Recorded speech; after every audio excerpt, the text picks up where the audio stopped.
Good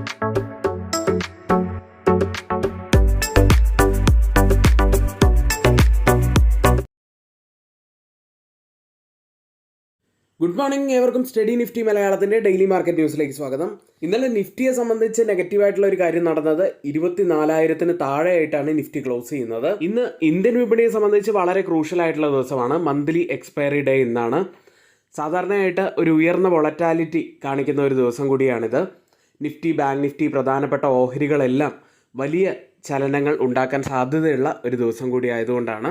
ആഗോള വിപണികളിലേക്ക് വന്നു കഴിഞ്ഞാൽ വീക്കെൻഡിൽ വീണ്ടും യുദ്ധം കനക്കുന്നു എന്നുള്ള രീതിയിലുള്ള വാർത്തകളാണ് പുറത്തു വന്നതെങ്കിൽ ഇപ്പോൾ വീണ്ടും അമേരിക്കയും ഇറാനും ചർച്ചകൾ ഇന്ന് ഖത്തറിൽ നടക്കുന്നു എന്ന രീതിയിലുള്ള ഒരു പോസിറ്റീവായിട്ടുള്ള വാർത്ത ഗ്ലോബൽ മാർക്കറ്റിൽ നിന്നും പുറത്തു വരുന്നുണ്ട്. വെടിനിർത്തലിന് പിന്നാലെ സമാധാന ചർച്ചകൾ വീണ്ടും സജീവമാകുന്നു എന്നത് വളരെ പോസിറ്റീവായിട്ടുള്ള കാര്യം തന്നെയാണ്.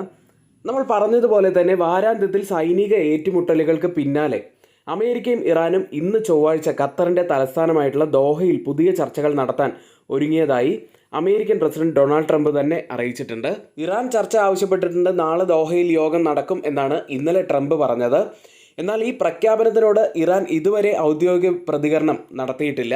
ഇതുപോലുള്ള പ്രഖ്യാപനങ്ങൾ വരുന്നതും ഓയിൽ പ്രൈസ് കുറയുന്നതുമൊക്കെ വിപണിക്ക് വളരെ പോസിറ്റീവായിട്ടുള്ള കാര്യം തന്നെയാണെന്ന് പറയാം. ഈ ഒരു പോസിറ്റിവിറ്റിയെ തുടർന്ന് തിങ്കളാഴ്ച അമേരിക്കൻ ഓഹരി വിപണികൾ ശക്തമായിട്ടുള്ള നേട്ടത്തിലാണ് ക്ലോസ് ചെയ്യുന്നത്. ഡൗ ജോൺസ് പുതിയ റെക്കോർഡ് ക്ലോസിംഗ് രേഖപ്പെടുത്തി. വാരാന്ത്യത്തിൽ അമേരിക്കയും ഇറാനും തമ്മിലുള്ള സൈനിക സംഘർഷം കൂടുതൽ വഷളാകാതെ സംഘർഷ തീവ്രത കുറയുന്നു എന്നുള്ള പ്രതീക്ഷകൾ തന്നെയാണ് ഇന്നലെ വിപണിക്ക് പിന്തുണയായിട്ടുള്ളത്. അടുത്തിടെ സമ്മർദ്ദത്തിലായിരുന്ന വലിയ ടെക്നോളജി ഓഹരികൾ ശക്തമായിട്ടുള്ള ഒരു ബൈയിങ്ങിലേക്ക് വന്നതും ഇന്നലെയായിരുന്നു.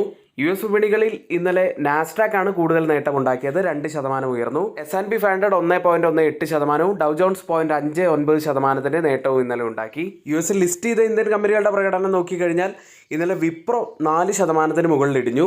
4.41% ഇടിഞ്ഞത്. ഇൻഫോസിസ് 0.74% ഇടിഞ്ഞപ്പോൾ ബാങ്കിങ് സൈഡിൽ ICICI ബാങ്ക് 0.64% ഇടിഞ്ഞു. HDFC ബാങ്ക് 0.62% നേട്ടവും ഉണ്ടാക്കി. ഡോക്ടർ റെഡ്ഡി ലബോറട്ടറീസ് 3.38% ഇടിവും രേഖപ്പെടുത്തി. ഇപ്പോൾ ഓപ്പൺ ചെയ്തിരിക്കുന്ന ഏഷ്യൻ മാർക്കറ്റുകളിൽ ജപ്പാൻ മാർക്കറ്റ് നിക്കി 0.40% നേട്ടത്തിലാണ് ട്രേഡ് ചെയ്യുന്നത്. കൂടാതെ മറ്റ് ഏഷ്യൻ മാർക്കറ്റുകളിൽ കോസ്പി മാർക്കറ്റ് 0.68% ഇടിവിലും.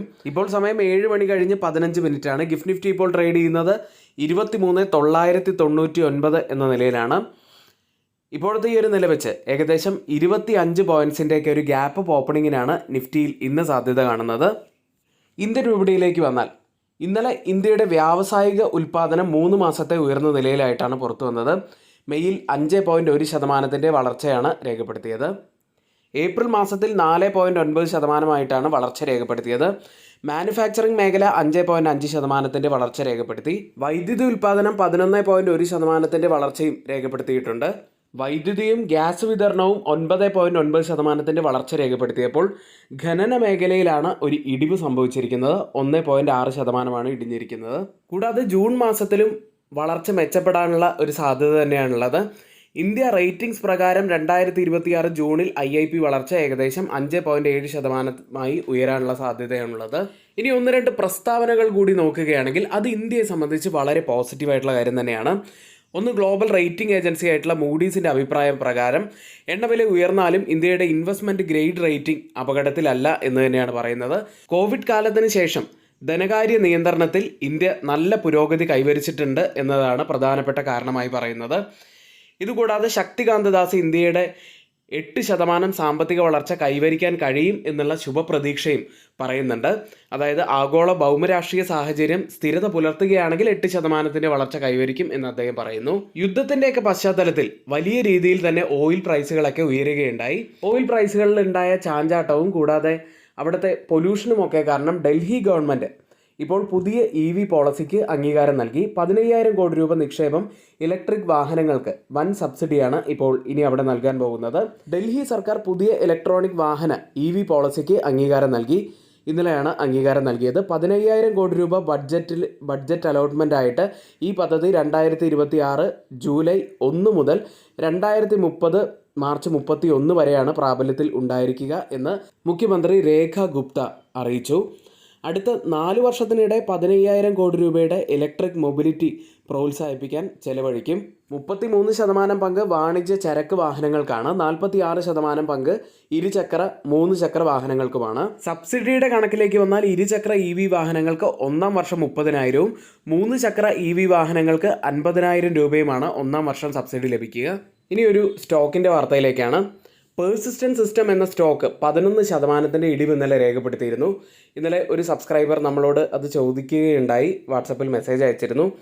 അതിനുള്ള ഒരു മറുപടിയായിട്ട് പറയാനുള്ളത്, ജർമ്മൻ ഡിജിറ്റൽ എഞ്ചിനീയറിംഗ് കമ്പനിയായിട്ടുള്ള നഗാരോ SE ഏറ്റെടുത്തതിന് ശേഷമാണ്, ആ വാർത്ത പുറത്തു വന്നതിന് ശേഷമാണ് പേഴ്സിസ്റ്റന്റ് സിസ്റ്റം 11% ഇടിവ് രേഖപ്പെടുത്തിയത്. അതായത് നഗാരോയുടെ വളർച്ചാ നിരക്ക് മന്ദഗതിയിലാണ്. പേഴ്സിസ്റ്റന്റ് സിസ്റ്റംസിൻ്റെ വളർച്ചയെ ബാധിക്കും എന്നുള്ള ആശങ്ക തന്നെയാണ് ഇപ്പോൾ പേഴ്സിസ്റ്റന്റ് സിസ്റ്റം ഇടിയാനുള്ളൊരു കാരണമായത്. കൂടാതെ നിരവധി ബ്രോക്കേജ് സ്ഥാപനങ്ങൾ അവരുടെ വളർച്ച കുറയും എന്ന് പറഞ്ഞിട്ടുണ്ട്. ഫിലിപ്പ് ക്യാപിറ്റൽ, മോത്തിലാൽ ഓഷ്വാൾ തുടങ്ങിയവ അവരുടെ വളർച്ച കുറയും എന്നാണ് പറഞ്ഞിരിക്കുന്നത്. ഇതൊക്കെ കൊണ്ടാണ് ഇന്നലെ സ്റ്റോക്ക് 11% ഇടിവ് രേഖപ്പെടുത്തിയത്. ഇന്ന് ഗ്ലോബലിയും കൂടാതെ ഇന്ത്യയിൽ നിന്നും പുറത്തു വരുന്ന പ്രധാനപ്പെട്ട കുറച്ച് ഇവൻറ്റ്സ് എന്തൊക്കെയാണെന്ന് നോക്കാം. US നിന്നും ജോബ് ഓപ്പണിങ്സ് ഡാറ്റ ഇന്ന് പുറത്തു വരുന്നുണ്ട്. US കൺസ്യൂമർ കോൺഫിഡൻസ് ഡാറ്റ ഇന്നാണ് പുറത്തു വരുന്നത്. ചൈനയിൽ നിന്നും മാനുഫാക്ചറിംഗ് PMI ഡാറ്റ പുറത്തു വരുന്നുണ്ട്. UK നിന്നും GDP ഡാറ്റ പുറത്തു വരുന്നുണ്ട്. കൂടാതെ RBIയുടെ monetary and credit information review meeting ഇന്നാണ് നടക്കുന്നത്. ജപ്പാൻ പ്രൈം മിനിസ്റ്റർ ഇന്ത്യ സന്ദർശിക്കുന്നുണ്ട്. കൂടാതെ ഇന്ന് മന്ത്ലി എക്സ്പയറി ഡേ ആണ് ഇന്ത്യയിൽ.